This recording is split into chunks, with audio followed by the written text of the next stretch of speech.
بسم اللہ الرحمن الرحیم۔ آج میں ایک تحریر پڑھنے والا ہوں جو بنیادی موضوع ہے میرا مقصد، ضرورت، فطرت، یہ دو تین چیزوں پر میں نے گفتگو کی ہے۔ کل جو میں نے گفتگو کی تھی اس کا میں نے ٹائٹل عنوان دیا تھا کہ مچھر چھانتے ہیں اور اونٹ نگل جاتے ہیں۔ یہ سب سے بڑا بلنڈر ہے۔ ترتیب جب یوں الٹتی ہے نا تو پھر یوں ہوتا ہے کہ بڑے بڑے گناہ، بڑے مطلب واقعی جن چیزوں سے مصیبتیں آتی ہیں ان کو ہم ہضم کر لیتے ہیں، اور چھوٹی چھوٹی چیزیں جو گناہ کی تعریف میں بھی نہیں آتی ان کو ہم گناہ مان لیتے ہیں۔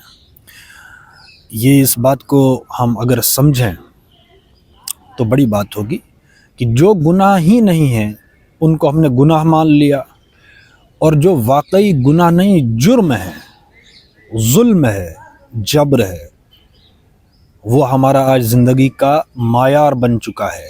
ہم اسی ظلم، اسی جبر، اسی بلنڈر کو ہم بنیاد بنائے ہوئے ہیں، اور ان پر ہماری زندگی کا معیار متعین ہو رہا ہے کہ یہ ہے ہماری زندگی اور یہ ہے ہمارے وہ اقدار اور ویلیوز جن پر میرا اور آپ کا وجود اس وقت ڈیفائن ہو رہا ہے۔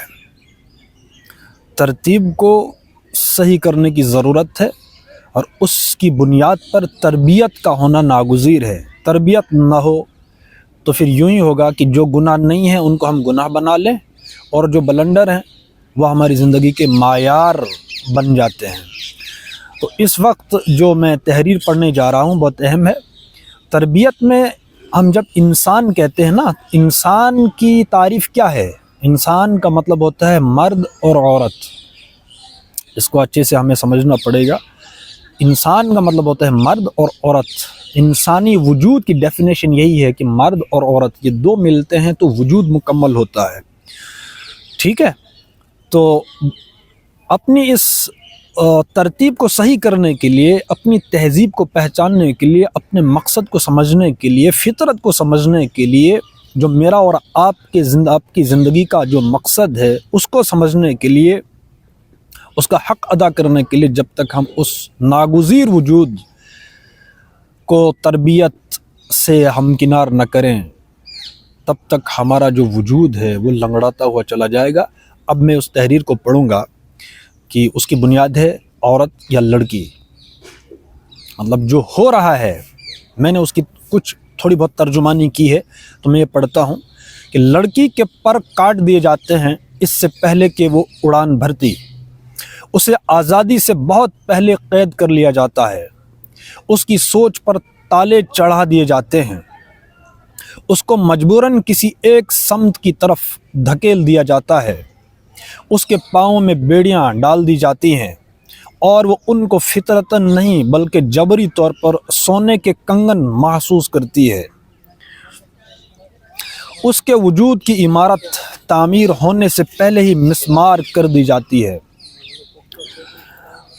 اس پر جان کا ایک شعر بھی ہے کہ اور وہ جو تعمیر ہونے والی تھی لگ گئی آگ اس عمارت میں، اس کے خوابوں پر پہرے بٹھا دیے جاتے ہیں، جو بھی وجودی خواب ہے اس کو رون دیا جاتا ہے۔ وہ اس طرح کہ تمہارا کوئی وجود نہیں، تمہاری طرف سے ہم خود ہی سوچیں گے، سمجھیں گے اور خواب دیکھیں گے، اور پھر خود ہی خواب کی تعبیر بھی کر دیں گے۔ وہ ایسے حبس اور گھٹن کے ماحول میں ڈال دی جاتی ہے جو اسے جنت دکھائی دیتا ہے۔ یہ نشہ جب پلایا جاتا ہے نا تو انسان، یہ نفسیات کا مسئلہ ہے، معاملہ ہے، پھر یہی ہوتا ہے۔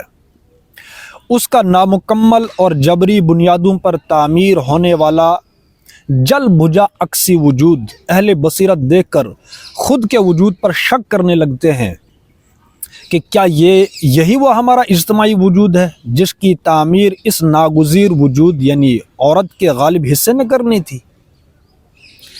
کیا یہی وہ اقبال کا تصور عورت ہے کہ وجود زن سے ہے تصویر کائنات میں رنگ؟ یہ کیسا رنگ ہے جس میں اس کو رنگا گیا؟ اقبال کی روح تڑپی نہیں ہوگی؟ مجاز کیوں مر کھپ گیا؟ جون کو کیا ہوا؟ ہمارا اجتماعی وجود کیوں اپاہج ہے؟ یہ سوالیہ نشان ہے۔ یہی وہ بنیادی کجی ہے، ٹیڑھ ہے، جو ہمارے اپاہج پن کا سبب ہے۔ انسان کا وجود ہی عورت سے تکمیل پاتا ہے۔ عورت کو اس کی عظمت کے معیار پر تربیت دینا وجود کے اتمام کے لیے ناگزیر ہے۔ تربیت اور جبری تربیت میں زمین آسمان کا فرق ہے۔ لڑکی اگر سوال کرنے کی صلاحیت سے عاری ہے، یعنی مجبور ہے، تو سمجھیے تربیت نہیں، جبر ہوا ہے، اور یہی جبر ہمارے اجتماعی زوال اور وجود کے اپاہج پن پر منتج ہوا ہے۔ انسان کا اجتماعی نظام مساوی اور ہم آہنگ نظریاتی وجود سے تعمیر ہوتا ہے۔ اس سے پہلے کہ نظام تعمیر ہو، انسان کا وجود مکمل تو ہو۔ ٹھیک ہے؟ مرد اور عورت کا ذہن اور شعور، شوق، مذاق اسفل درجے کا ہو یا لنگڑاتا ہوا ہو، یعنی مرد مکمل ہو اور عورت نامکمل، یا عورت مکمل ہو تو مرد نامکمل، اس سے فرد کا وجود تعمیر نہیں ہو پاتا، کجا کے اجتماعی نظام تعمیر ہو جائے۔ دو نظریاتی یا مشنری انسان ایک وجود کو مکمل کرتے ہیں۔ یہی وجود ملت کے مقدر کا ستارہ بنتا ہے۔ فرد کچھ نہیں جب تک کہ وجود کے مکمل ہونے کا احساس اور شعور نہ رکھتا ہو۔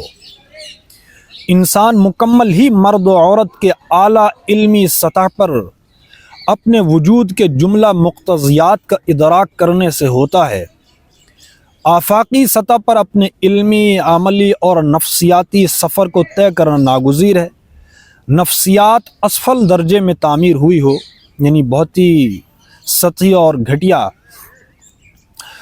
بنیادوں پر تعمیر ہوئی ہو، تو انسان خود کو مکمل ہونے کے گناہ کا زوم پالتا ہے۔ وہ اس طنز کا نشانہ بنتا ہے کہ تمہارا جہل بھی ناقص ہے۔ لڑکی کو آزاد نفسیات پر تربیت کرنا اپنے وجود کو مکمل کرنا ہے۔ سوال کرنے کی صلاحیت اور سب سے زیادہ ہمت لڑکی میں پیدا کرنا فرض کے درجے میں ہے۔